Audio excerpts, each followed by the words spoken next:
জ্যামের রাস্তায় চলার সময় আপনারা যেই জিনিসটা খেয়াল রাখবেন সব সময়, সেই জিনিসটাই আমি এখন বলবো। তো আপনারা সুন্দর দেখতে থাকেন আর কথাগুলো শুনতে থাকেন। আশা করি একটু হলেও আপনাদের উপকারে আসবে। এই যে দেখতে পাচ্ছেন, আমি অনেক লম্বা প্রায় ৮-১০ কিলোমিটার জ্যামে আমি বাইক চালিয়ে যাচ্ছি। তো বাইক চালানোর মধ্যে আপনারা যেটা করবেন সেটা হচ্ছে, বাইক সচরাচর এরকমই করে, এই যে আমি যেরকম করতেছি, যে একটু গ্যাপ পাবে আর ওদিক দিয়ে যাবে, এবং এরকম ক্রস করতে করতে আমি প্রায় ১০ কিলোমিটার সামনে চলে গেলাম, সবার সামনে। তো আপনারা এই চলার সময় যে জিনিসটা সবচেয়ে বেশি করবেন সেটা হচ্ছে, আপনারা একদম যেই গাড়ির সামনে দিয়ে ওভারটেক করবেন ওই গাড়ির ড্রাইভারের সাথে আই কন্ট্রাক্ট করে নেবেন। আই কন্ট্রাক্ট বলতে এরকম যে ওই গাড়ির ড্রাইভারের দিকে তাকায় বুঝাইতে চাইবেন যে আপনি এদিকে যাচ্ছেন, নাম্বার ওয়ান। আর নাম্বার টু হচ্ছে, আপনারা অনেকেই জানেন যে বেশিরভাগ ড্রাইভার শুকনো সবজি খায়। তো ওইসব ড্রাইভার কখন যে দরজা খোলে আর কখন বন্ধ করে তারা নিজেরও জানে না, এবং তারা ডানে বামে না দেখেই দরজা খোলে এবং লাগায়। তো আপনারা যেটা করবেন, এই দরজা খোলার ব্যাপারটা খুব সতর্কতার সহিত চালাবেন। যেমন আমি এদিক দিয়ে যে পাশ দিয়ে যখন যাচ্ছি, হঠাৎ হঠাৎ কিন্তু এরকম দরজা খুলে ওনারা দক্ষিণের হাওয়া খাচ্ছে। তো এই যে হাওয়া খায়, যে হঠাৎ করে যখন দরজা খুলবে, তখন আপনি বড় ধরনের দুর্ঘটনার সম্মুখীন হতে পারেন। তাই আপনারা এই গাড়িগুলোর পাশ দিয়ে যখন যাবেন, অবশ্যই ড্রাইভারের সাথে আই কন্ট্যাক্ট করে নেবেন যে ড্রাইভার আপনাকে দেখে কিনা, অথবা একটু হর্ন বাজিয়ে নেবেন যে আপনি এদিকে যাচ্ছেন, যেন ড্রাইভার দরজা খুলতে আপনাকে যেন একটু দেখে নেয় যে আপনি যাচ্ছেন। এটা অবশ্যই মাথায় রাখবেন। শুধু এটা যে আপনি এখন জ্যামে দিয়ে চালাচ্ছেন তা এজন্য না, এটা যদি কোনো গাড়ি দাঁড়ানো থাকে, তাও আপনি দেখে নেবেন যে ওই গাড়ির ড্রাইভার দরজা খোলে কি না। আমি এরকম অনেক অ্যাক্সিডেন্ট দেখেছি, যেটা যে হঠাৎ করে দাঁড়ানো অবস্থায় পাশ দিয়ে বাইক যাচ্ছে, ড্রাইভার হঠাৎ করে পিছনে না সামনে পিছে না দেখেই দরজা খুললো, এবং ওই দরজার সাথে একদম সরাসরি লাগলো, আর বিশাল দুর্ঘটনা হয়ে গেল।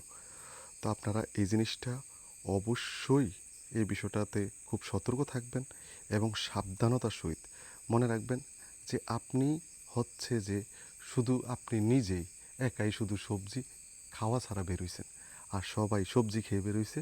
সো এই জিনিসটা কিন্তু আপনি মাথায় রেখে রাস্তায় গাড়ি চালাবেন, দেখবেন তাহলে আপনার পুরোটা রাস্তায় একদম স্মুথভাবে যেতে পারবেন। আর যখনই সামনে দেখবেন যে কম্পিটিশানে চলছে, অবশ্যই কম্পিটিশানের মাঝে আপনি যাবেন না, একটু ওদের পিছে পিছে থাকবেন, ওদেরকে সাইড দিয়ে দিবেন, দিয়ে আপনার দূরত্বটা আপনি বজায় রাখবেন, এবং প্রত্যেকটা গাড়ির ইন্ডিকেটর খেয়াল করবেন। ইন্ডিকেটর যখন খেয়াল করবেন, তবে ওটার মধ্যে ইন্ডিকেটরের সাথে সাথে ড্রাইভারের গাড়ির যে লুকিং গ্লাস থাকবে, যে সামনের গাড়ির, ওই লুকিং গ্লাসের ড্রাইভারের দিকে তাকাবেন। লুকিং গ্লাসে আপনি ড্রাইভারকে দেখতে পারবেন, দেখলে ওই লুকিং গ্লাসের ড্রাইভারের দিকে তাকাবেন। কারণ আমি অনেক দেখছি যে এরকম, যে যাবে ডাইনে কিন্তু লুকিং গ্লাস বামে দেয়া। তো এই জিনিসটা আপনারা খেয়াল রাখবেন যে আসলে কোন দিকে ড্রাইভার যাচ্ছে, যে সে ডাইনে ইন্ডিকেটর দিকে নিয়ে যাচ্ছে নাকি বাঁয়ে দিকে যাচ্ছে। অবশ্যই খুব সুন্দরভাবে ভালোভাবে খেয়াল রাখবেন।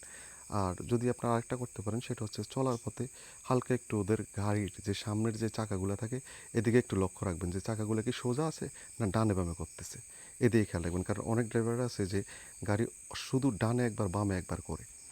আমি যখন অনেক দূরের পথ যাই, যেমন ধরুন আমি একটা অ্যাম্বুলেন্সের পিছে পিছে ঢাকা থেকে চাঁদপুরে আসতেছি। অ্যাম্বুলেন্স কিন্তু অনেক দ্রুত চলে, আপনারা জানেন, কারণ ওরা বেশিরভাগ অ্যাম্বুলেন্সের ড্রাইভার সবজি খায়। তো এই যে অ্যাম্বুলেন্সের পিছে যখন আসবেন, তখন দেখবেন আপনি যদি আপনার গতি ওর চেয়েও কম থাকে, এবং আপনি যদি ওর মতো ওভারটেক নাও করেন, দেখবেন যে আপনার সাথে ওর সময়ের ব্যবধান ১০০ কিলোমিটারের মধ্যে সর্বোচ্চ ১০ মিনিট হবে।